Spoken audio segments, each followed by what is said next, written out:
Hello and everyone, এখন কথা বলবো জিদ্দাকে নিয়ে এবং জিদ্দার upcoming project Khakee the Bengal chapter, যেটার অলরেডি কিন্তু ডাবিংয়ের কাজ শুরু হয়ে গিয়েছে এবং রিসেন্ট কিন্তু একটা পোস্ট হয়েছে, যে পোস্টটার মাধ্যমে বোঝা যাচ্ছে যে এই সিরিজটা কিন্তু অসাধারণ হতে চলেছে এবং জিদ্দাকে কিন্তু নতুনভাবে কিন্তু দেখা যাবে এই সিরিজটার মধ্যে। এবং অডিয়েন্সরা যেরকমভাবে জিদ্দাকে এতদিন দেখেনি, সেটার থেকে কোথাও গিয়ে কিন্তু একটু আলাদা লেভেলে কিন্তু জিদ্দাকে দেখতে চলেছে এবং কন্টিনিউয়াসলি কিন্তু এটা ডাবিংয়ের কাজ চলছে।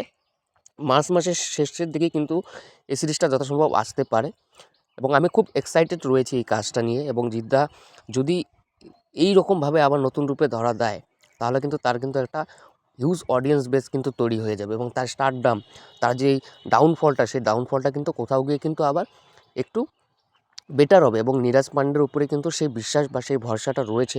তিনি একমাত্র ডিরেক্টর যিনি কিন্তু জিদ্দাকে কিন্তু আবার কিন্তু একটু গ্রোথ এনে দিতে পারে তার কেরিয়ারে, এবং তার কেরিয়ারে যে ডাউনফলটা এখন চলছে সেটা কোথাও গিয়ে কিন্তু একটা বেটার হতে পারে। এবং এই কাজটা কিন্তু অডিয়েন্সের কাছে কিন্তু একটা সাড়া ফেলে দেবে এবং গোটা ভারত জুড়ে কিন্তু এই সিরিজটা দেখবে। এবং জিদ্দার সেই ক্যারিশমা, জিদ্দার যে ক্যালমাটা, সেটা কিন্তু কোথাও গিয়ে কিন্তু কাজে লাগতে পারে। এবং যদি সেটা কাজে লাগাতে পারে জিদ্দা, তাহলে কিন্তু একটা কিন্তু বেটার কিন্তু একটা কাজ হতে চলেছে এটা। এবং অডিয়েন্সদের মধ্যে যে এক্সাইটমেন্টটা খাকি নিয়ে, এবং সেই এক্সাইটমেন্টটা কিন্তু কোথাও গিয়ে পূর্ণতা পাবে। এবং দেখা যাক সিরিজটা কতটা গ্রোথ করতে পারে এবং ইন্ডাস্ট্রির জন্য কতটা গ্রোথ হতে পারে এবং জিদ্দার কেরিয়ারে অবশ্যই কতটা গ্রোথ এনে দিতে পারে। এবং নীরাজ পান্ডের উপরে প্রতিটা মুহূর্ত ভরসা করা যায়।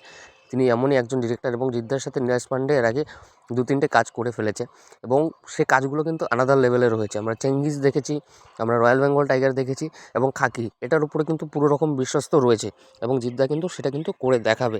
এখন দেখার বিষয় সিরিজটা কীরকম হয়। আমি বেশ এক্সাইটেড রয়েছি। ভিডিওতে এটাই ছিল বলা।